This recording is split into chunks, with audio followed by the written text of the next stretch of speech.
Quiero empezar a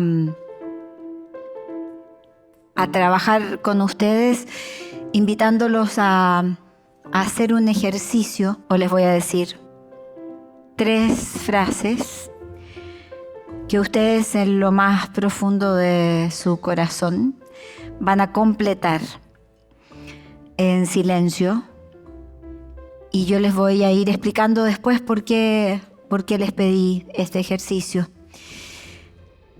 Las 3 frases son: la mayoría del tiempo pienso que yo soy, pienso que la gente opina de mí que... Ahora, levanten la mano quienes en las tres frases se dijeron cosas positivas a sí mismos. ¿Será el 10% de la sala? Me tengo que venir a vivir en Lima. Eso que acaba de pasar no es casual. Llevo 8 años, más o menos, intentando cerrar una investigación que la verdad es que no me deja terminarla. Cada vez que voy a intentar terminar, aparece algo que me vuelve a amarrar y que me obliga a seguir en el estudio. Probablemente de todo esto que les estoy hablando será mi próximo libro, el número 15, ya a esta altura. Y en esta investigación me hice una pregunta que ha costado mucho responder. Y la pregunta tiene que ver con de qué depende nuestra salud mental hoy día. Concepto del cual se habla tanto, y lo que más me preocupa es que no se habla nunca de salud, sino que se habla de enfermedades. Entonces estamos expertos en conocer trastornos psicológicos, síndromes, enfermedades, pero no estamos hablando de cómo estar mejor y de cómo estar saludables mentalmente. Sabemos cómo estar saludables físicamente, qué comer o qué no comer en forma saludable, lo cual también es un abismo, porque todo es contradictorio. Además, lo que con respecto al cuerpo físico sabemos, digamos, ¿comemos palta o no comemos palta? Pongámonos de acuerdo, porque tiene muchas calorías, pero es un ácido graso bueno. Lácteos, ¿se comen? No se, el ayuno intermitente, ¿hace bien o hace mal? Yo no sé cómo sobrevivimos todos los que estamos aquí sin magnesio, no logro entender. Además hay como 15 tipos de magnesio, que si alguien me explicara cuál tengo que tomar, porque uno es para ir al baño, el otro para la articulación, el otro para dormir. Si de verdad hiciéramos caso a todas las instrucciones ambivalentes y contradictorias que tenemos para cuidar nuestro cuerpo físico, nos volveríamos locos. Con la salud mental pasa un poco lo mismo. Si empiezo yo a entrevistarlos a cada uno de ustedes, vamos a concluir que todos los que estamos aquí nos pasa algo. O sufrimos de ansiedad o insomnio, estamos con el colon alterado, tenemos sensaciones de cambios de ánimo permanentes. Si no estamos menopausia, porque ya la cantidad de categorías son infinitas, la cantidad de categorías de la ansiedad son infinitas, la categoría de comportamientos depresivos asociados también son infinitos. Entonces me interesaba hablar de salud, de cómo potenciar nuestro desarrollo emocional para estar cada vez mejor y para aportar a un estado de bienestar o estar bien sin que tuviéramos que hablar de trastornos. Y esta investigación partió primero, la gente me decía que en realidad la salud mental dependía de que la salud física, financiera y vincular fuera más o menos estable o razonable. Pero no me servía, porque me encontré con gente que tenía las 3 y no tenía salud mental, no tenía capacidad de resiliencia, no tenía capacidad para poder equilibrar distintos aspectos de su vida. Por lo tanto, no era una respuesta que me podía servir para venir a contarles a ustedes de qué depende nuestra salud mental hoy. Entonces hice una vuelta muy larga del estadio y me pregunté cuáles eran los temas que a nosotros nos preocupan en términos psicológicos, de qué se habla cuando hablamos de temas psicológicos, en un asado, en una comida, comiendo ceviche, en la peluquería, con un grupo de amigos, en una pareja, en una sesión de psicoterapia. Y aparecieron ciertos temas que me hacían sentido. Aparecieron los duelos, pero no solamente como muerte, que es lo que muchos de ustedes en este mismo instante pensaron, sino duelos de vivos, que a veces son muchísimo más complicados que los de muertos. Aparecieron las separaciones, los cambios de casa, la migración o síndrome de Ulises.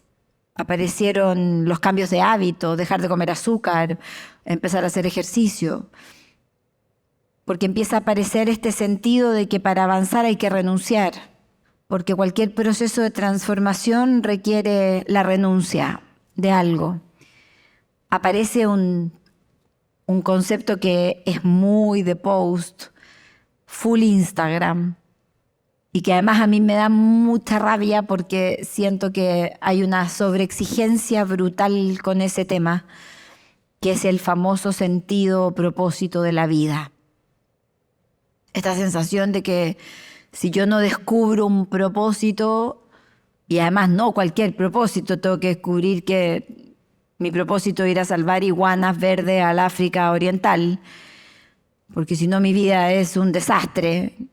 Porque si yo solo digo que en realidad mi propósito es amar y que me amen, van a decir, oh, loca, ponte un kiosco, digamos. O sea, algo que te estrese un poco, porque pareciera ser que hay que tener propósitos muy elaborados.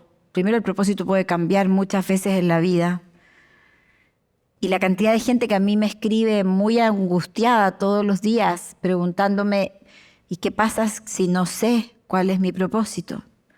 O el que siento que es tan simple que me llega a dar vergüenza contarlo frente a tanta gente que sabe, porque hay tanta gente que sabe hoy, ¿no? Y tanto, que nos hace sentir siempre en déficit. El otro tema que aparece es la expresión de emociones. Hoy parece fundamental poder decir lo que sentimos y poder reírnos a carcajadas, llorar con permiso, llorar libremente cuando tengamos ganas de llorar, poder decir que estamos asustados y manifestar el enojo como una emoción legítima que nos cubre. El otro tema que aparece en este circuito es el amor propio. Y aquí me tuve que detener, porque al final yo descubría que entre el amor propio, los duelos, el sentido propósito de la vida, la soledad, llamada la segunda pandemia, y la expresión de emociones, había uno que tenía que mandar. Y descubro después de mucho ida y vuelta que el que manda es el amor propio. En una sociedad líquida, del vamos viendo, del casi algo, del te dejo en visto, de no demuestres tanto interés, aléjate un poco, no sientas, no digas que sientes. Lo único que parece rescatar o rescatarme es este concepto que no tiene más de 15 años, que comienza a aparecer en nuestro lenguaje social, porque a mí en la Facultad de Psicología nadie me lo enseñó.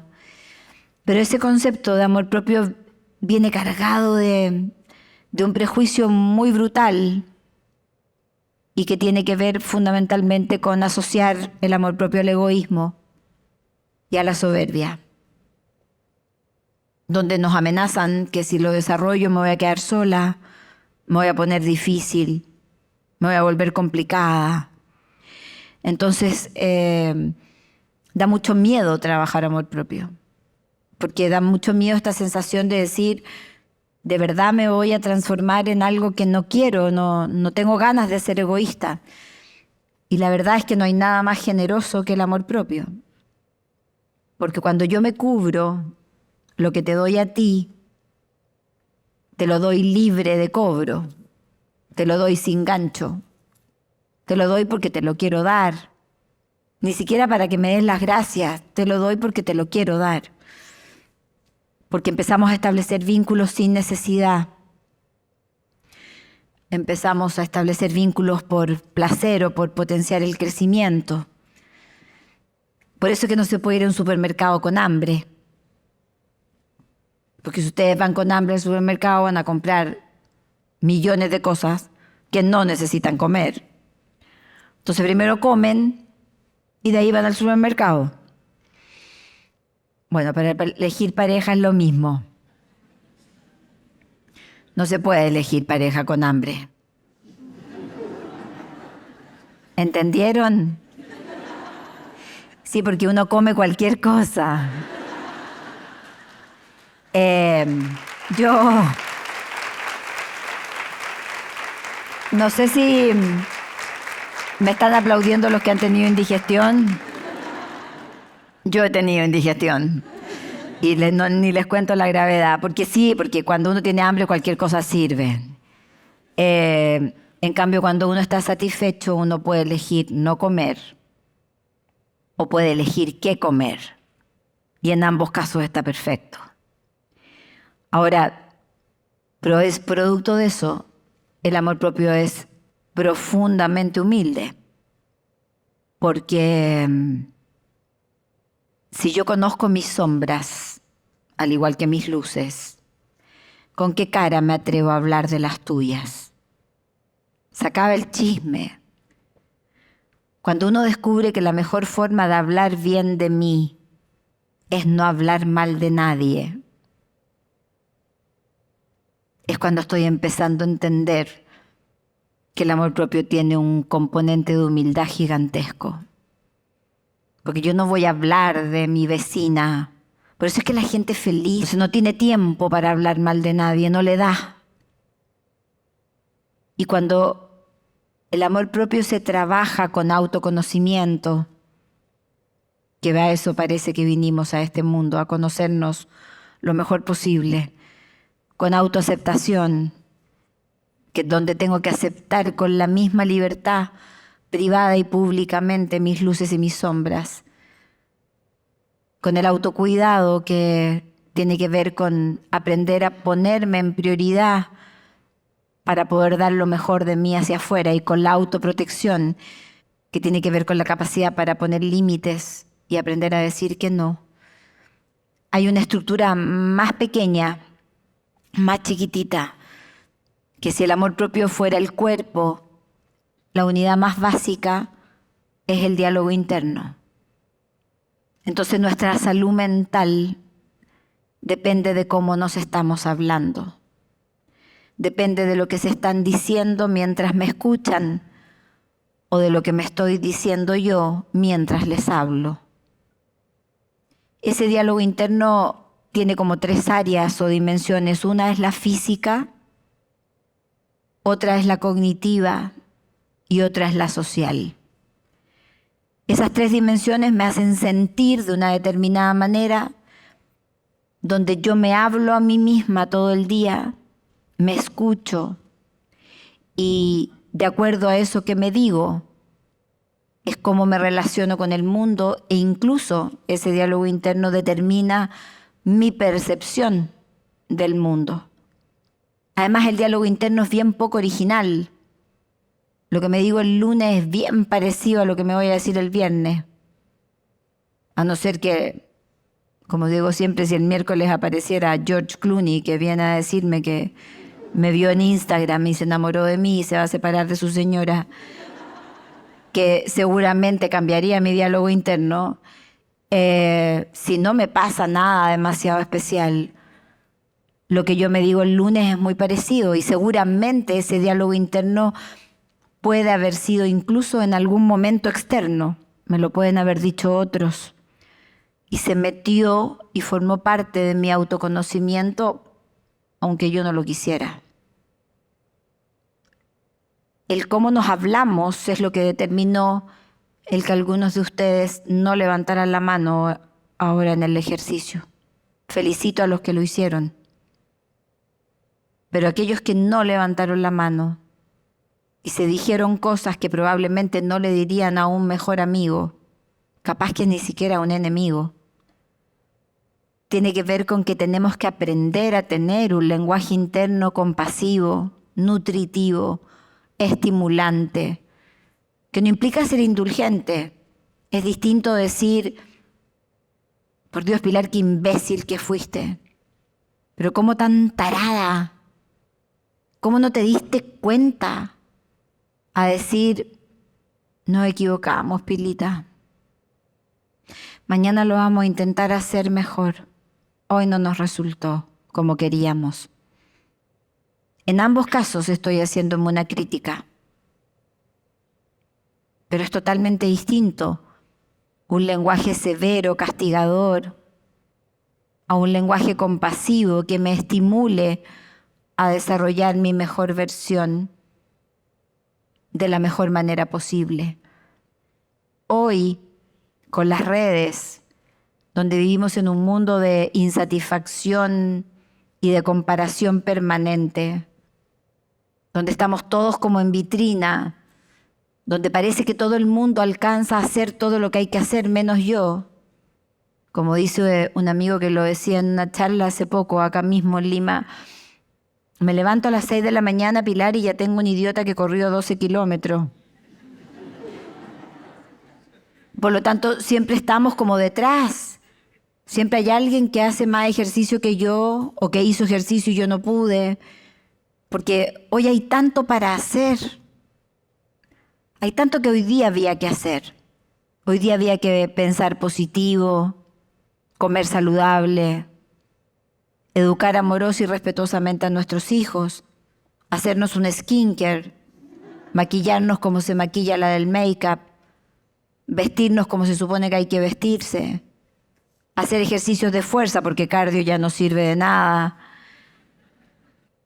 tomar todos los suplementos que se supone que hay que tomar, leer por lo menos 10 páginas de un libro, ojalá caminar descalza por el césped, hacer algo de meditación, tener la posibilidad de mencionar o llamar o preocuparse de alguien que uno quiere. Evidentemente que hoy día cuando nos acostemos todos nosotros en algo vamos a haber fallado, pero vamos a tener la sensación que los únicos que fallamos fuimos nosotros y que el resto alcanzó a hacer todo lo que tenía que hacer. Esa es la gran trampa en la cual estamos todos metidos, donde además parece ser que todo el mundo tiene vidas tan interesantes. Esta desgraciada se fue de vacaciones, yo no me he ido. Esta otra tiene el abdomen tonificado, yo no alcanzo a hacer tanto ejercicio. Ella acaba de hacer un emprendimiento, le fue increíble, yo no me atreví a hacer nada. Y esa comparación y esa insatisfacción a la cual es imposible no entrar, la única manera de salir de ahí es con un diálogo interno positivo.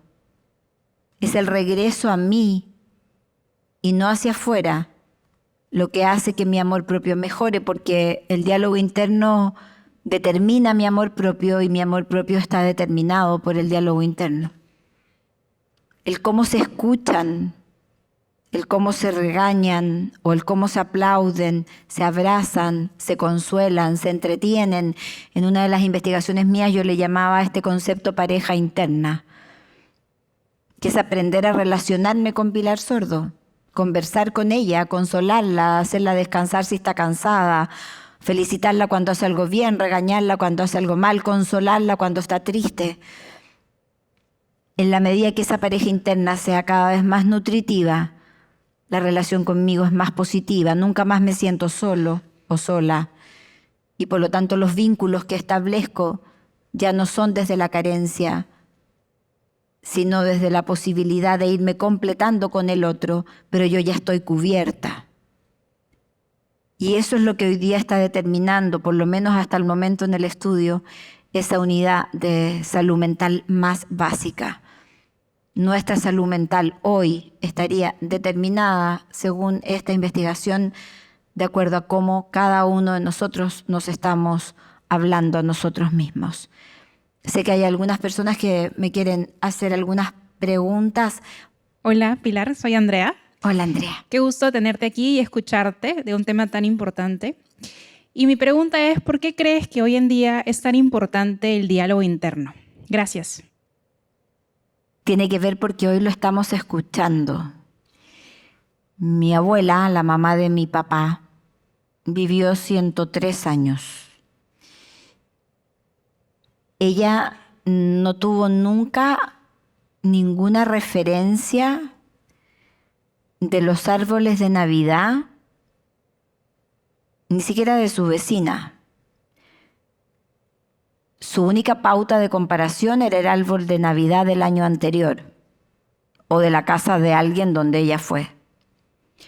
Hoy, para tu Navidad, tú vas a comparar tu árbol de Navidad con las Kardashian, con la novia de tu ex, con tu vecina y con 50 personas más, donde esas 49 van a tener árboles de Navidad más lindos que el tuyo. Eso va a generar que tú te digas a ti misma que tu árbol de Navidad es insuficiente o que tenías un hermoso árbol de Navidad hasta que viste el de la Kardashian.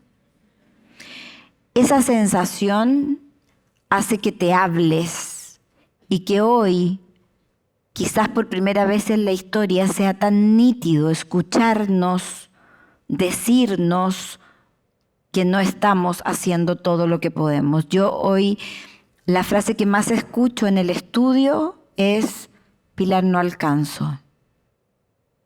No alcanzo a hacer todo lo que hay que hacer. No soy capaz, no llego. O podría haber hecho mucho más de lo que hice. Y yo le digo, pero hiciste un montón. Sí, pero podría haber hecho más. No me siento suficiente. Esas frases son consecuencia de estarse escuchando en comparación, que hace que ese diálogo interno, algunos le llamen pensamiento en bucle, le llamen la loca de la casa, lo decía Teresa de Jesús, etcétera. Y ese ruido hoy se hace más nítido producto de la comparación. Por eso que hoy día el diálogo interno es tan importante de detectar, ver si es positivo o negativo, si es positivo reforzarlo y si es negativo cambiarlo por otro que te haga mejor, que te estimule a desarrollar una mejor versión. Hola Pilar, ¿qué tal? Yo soy Stephanie. Mucho De hecho, gusto. haciendo un poco de reflexión, estamos en un mundo súper competitivo donde la autoexigencia de pronto toma mucho protagonismo en nuestras vidas. Entonces, ¿qué nos recomiendas tú para poder identificar estas charlas internas que tenemos para saber si son positivas o negativas? Si nos impulsan o nos detienen de alguna forma. Mira, yo sugiero aplicar las 3P. Pausa, para y pregunta. Para eso requieres conectar con el silencio, que no es ausencia de ruido, sino que es la conexión contigo, es como un viaje que uno hace hacia adentro. Si hay algo que hoy día salva mentalmente a nuestras cabezas, es la pausa. Es el parar para observar qué te estás diciendo y decir, wow, me estoy diciendo tonta, me estoy diciendo fea, me estoy diciendo, pero ¿por qué no hiciste más? O al revés, me estoy diciendo bella, me dije guapa, dije estuviste brillante en la reunión. Y el determinar esas frases que nunca son muy largas, uno no se cuenta cuentos. El diálogo interno son frases súper acotadas porque son como timbres que han estado ahí en tu cabecita por años a veces, en repetición. Entonces el detectarlas, observarlas sin juicio, porque tampoco serviría que tú descubres un diálogo interno negativo y además te regañes por tenerlo, digamos, doblemente negativo. Es simplemente observarlo y poder desde ahí potenciarlo por alguna frase que te estimule, que sea positiva o estimuladora. Pero no lo vas a poder hacer si no haces la pausa, si no te conectas desde el silencio y si no tienes esa posibilidad de observación más bien neutra, sin valoración de aquello que tu cabeza te viene repitiendo o se viene diciendo a sí mismo frente a ciertas situaciones en forma más o menos constante. Así que las 3P son las claves. Hola Pilar, ¿qué tal? Yo soy Valeria. Hola, y Valeria. Primero quería agradecerte en mi nombre y en el de mi mamá, que es súper fan tuya. No. Así que mi pregunta es, ¿cómo podemos Gracias. hacer para cambiar de un diálogo interno negativo a uno positivo? Tienes que esperar a que termine mi libro. No, lo primero es como detectarlo, ¿no? Para eso aplico lo de Stephanie como de primero la pausa, la pregunta, ok, observaste una frase que tú la calificas de negativa porque es castigadora, sancionadora, te emite un juicio. Y de ahí hay que entender que el cerebro funciona por repetición. Por lo tanto, el cómo cambias eso negativo por algo que suene positivo y estimulador implica empezar a repetirte en lo positivo todas las veces que sea necesario hasta que logres cambiar el sello de aquello que te venías diciendo para algo positivo. Ahora, tampoco funciona que si tú llevas diciéndote, no sé, tarada durante 10 años y mañana en un estado de iluminación divina empieza a decirte soy brillante, el cerebro va a decir, me estás jodiendo. O sea, llevamos no sé cuánto tiempo diciéndonos una cosa, por lo tanto, generalmente lo que funciona, lo que ha funcionado bien en el estudio es hacer una pausa intermedia. Es decir, hoy estoy más lúcida que ayer. Hoy me siento más inteligente que ayer. Hoy estoy más en foco que ayer. Hoy puedo cumplir mi palabra mejor que ayer. Ese hoy estoy que ayer, en el estudio está probado que funciona en el 100% de los casos. Lo único que hay que tener cuidado es que la palabra que escojas, que cambia la negativa, sea la estimuladora para seguirla repitiendo, cosa que al final la palabra que escojas positiva tiene que neutralizar el poder de esa negativa que te venías diciendo durante mucho tiempo.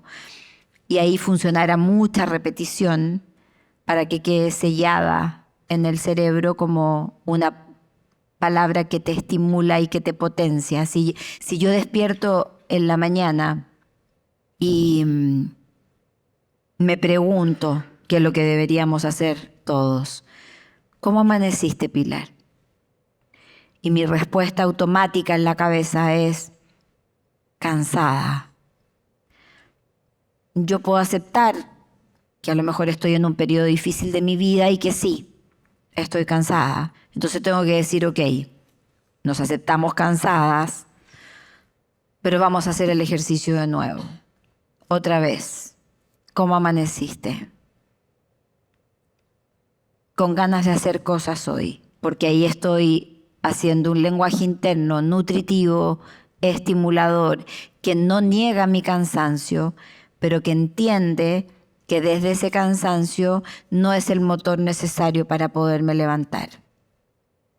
Entonces, el cómo escoges qué le vas a meter a tu cerebro por repetición para neutralizar lo que te venías diciendo en un tiempo largo de tu vida, es muy importante elegir la frase o la palabra que de verdad te haga sentido. El cómo tú vas repitiendo eso en la medida que vas haciéndole un sentido a esa frase es lo que te determina el cambio de ese diálogo interno negativo a algo positivo que te estimule y que te potencie en un sentido real. Hola Pilar, mi nombre es Yasmín. Muchas gracias por todo lo que nos has compartido hoy. Y de hecho, de lo que has mencionado, me quedo con el diálogo interno y el amor propio. En ese sentido, quería preguntarte, ¿qué tiene que ver el amor propio con el diálogo interno? Todo tiene que ver, porque el diálogo interno es la unidad más básica del amor propio, es la más chiquitita. El diálogo interno determina tu amor propio y si tú trabajas el amor propio con estas 4 dimensiones que yo describía, que son el autoconocimiento, la autoaceptación, el autocuidado y la autoprotección, indudablemente va a cambiar tu diálogo interno. Diálogo interno que afortunadamente además me pasa que cuando yo empiezo a trabajar el tema del diálogo interno, la neurociencia empieza en paralelo con una sincronía maravillosa a descubrir bases neurológicas que explicaban que el diálogo interno existe. Entonces eso me permite además a mí en mi estudio, que es un estudio de campo, que es más bien cualitativo y no cuantitativo, me permite poder encontrar la relación directa entre ese diálogo interno ya probado neurológicamente con, de hecho Nazaret Castellanos ha hecho un trabajo maravilloso en relación al descubrimiento y al trabajo del descubrimiento a nivel neurológico de este diálogo interior. Me permite poder entender que si trabajo diálogo interno, reconstruyo, trabajo amor propio, y si trabajo amor propio, reconstruyo, trabajo o formo diálogo interno. Entonces hay una relación directa donde se alimentan mutuamente y donde maravillosamente puedo entrar al circuito de mi proceso interno de crecimiento personal por cualquiera de las 2 vías y voy a llegar al mismo punto. Yo de verdad creo que estamos viviendo, seguramente mis abuelos pueden haber dicho lo mismo de su época. Creo que todas las épocas tienen desafíos. La de nosotros está demasiado afectada por muchos factores. Y tratar de mantener un equilibrio entre esos muchos factores, la tecnología, el estrés, las crisis económicas, las crisis políticas o geopolíticas de nuestros países, las nuevas definiciones vinculares de cómo se definen o se mantienen o se construyen los vínculos, nos hacen hoy día hacer que esto que estamos viviendo hoy, esta experiencia maravillosa, sean necesarias de hacer. Yo creo que hoy día necesitamos pautas. No sé si la palabra pautas es la mejor que puedo encontrar, pero necesitamos herramientas, habilidades que nos ayuden o contribuyan a tener una mejor calidad de vida. Creo que hoy día tenemos que aprender a vivir mejor. Necesitamos herramientas que probablemente, vuelvo a mi abuela con sus 103, nunca necesitó. No porque no le hicieran falta, a lo mejor le hicieron falta un montón, pero no existía la conciencia de sentirse tan abrumados desde lo externo. Y por lo tanto esta sensación de presión externa donde me siento tan exigida por un sistema que yo no puedo controlar, nos hace a todos, o estamos todos invitados a desarrollar la mayor cantidad de habilidades internas posibles para poder vivir mejor. Necesitamos desarrollar mejores capacidades de aceptación de la realidad, por ejemplo. Creo que la aceptación es la gran habilidad de este siglo, junto con la que yo siento que nos salva, que es la gratitud. Creo que aceptar radicalmente la vida que nos está tocando, y desde que aceptar no significa tolerar, aceptar no significa estar de acuerdo, aceptar no significa resignarse, aceptar no significa adaptarse, aceptar significa decir, esto es. ¿No me gusta? No. ¿No me parece justo? No. ¿No me lo merezco? No. ¿No sé cómo hacerlo? No. Pero esto es. Y sobre esto es, sobre eso que digo, esto es donde empiezo a construir y a entender que no somos lo que nos pasa, sino que lo que hacemos con lo que nos pasa. Sartre tenía una frase que dice, somos lo que hacemos con lo que hicieron de nosotros. Si bien esa frase nos coloca en una cosa de pasado, que no me gusta demasiado, sí creo que somos lo que hacemos con lo que nos está pasando durante el día. Y que lo que determina la diferencia entre nosotros no es lo que nos va a pasar en la vida, porque creo que además lo que nos va a pasar en la vida, más o menos, es bien parecido. Lo que va a determinar la diferencia es lo que cada uno de nosotros va a decidir trabajar en eso que pasó para que sea distinto. Por eso que no es verdad que el tiempo lo cura todo, sino que lo que yo hago con el tiempo es lo que marca la diferencia. Y eso requiere gestión, requiere aceptación, requiere flexibilidad, requiere gratitud de lo que tienes y no de lo que te falta, requiere orden, requiere disciplina, requiere una planificación que te pare frente a la situación desafiante con la sensación de que hay una sola cosa que de verdad tú puedes controlar, una sola, que es la actitud con la cual tú eliges vivir esa situación. Y esa actitud no es espontánea. Sería maravilloso que fuera espontánea y a todos nos naciera la mejor actitud. Las actitudes se entrenan, se aprenden, y para eso requerimos prepararnos. Así como uno puede ir a un gimnasio a entrenar un abdomen, uno viene a estas cosas a entrenar la cabeza. Y requerimos entrenamiento. Yo no creo que uno se pueda preparar en la vida para todo, porque creo que uno no sabe cómo va a reaccionar hasta que no vive la experiencia. Pero sí creo que el tener o estar en constante conciencia de mi crecimiento personal me permite pararme frente a situaciones desafiantes con la mayor cantidad de herramientas posibles. Creo que no vamos a cambiar nada de lo que está pasando afuera, pero podemos cambiar mucho de lo que está pasando adentro de nosotros. Yo creo que la clave hoy son las decisiones que cada uno de nosotros toma, que son esas decisiones pequeñitas, no son tan trascendentales. ¿Se van a comer el chocolate hoy o no? ¿Cuánto rato van a hacer scroll de Instagram? El promedio en América Latina de scroll, de hacer esto, diario en un adulto es de 1 hora y media. Si esa hora y media nosotros la dedicáramos a estar en pareja, a cuidar a nuestros hijos, los psicólogos tendríamos la mitad de trabajo de lo que tenemos. Por lo tanto, la decisión de a qué yo le doy importancia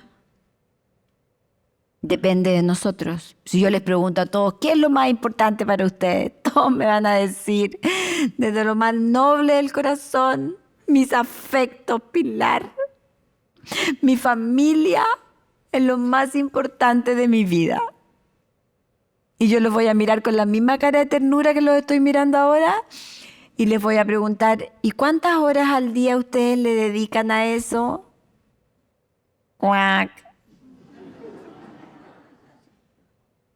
20 minutos, 1 hora, que de verdad estoy con eso que digo que es lo más importante en mi vida, claramente no hay ninguna congruencia entre mi discurso de deseo y lo que termino ejecutando. No está. Y mientras más congruencia haya entre lo que yo creo que es importante y de verdad a lo que yo le dedico esa prioridad, es lo que nos hace sentir en paz, que es lo que por lo menos yo humildemente defino como felicidad.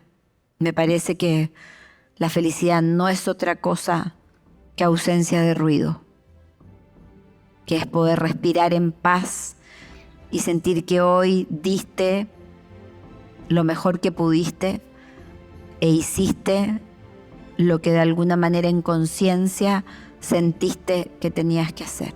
Creo que eso es lo que hoy estamos llamados, que es lo que yo siempre digo en redes, hacer que el día cuente y que no sea un día más, solo depende de nuestras decisiones, de que esa decisión tenga un sentido.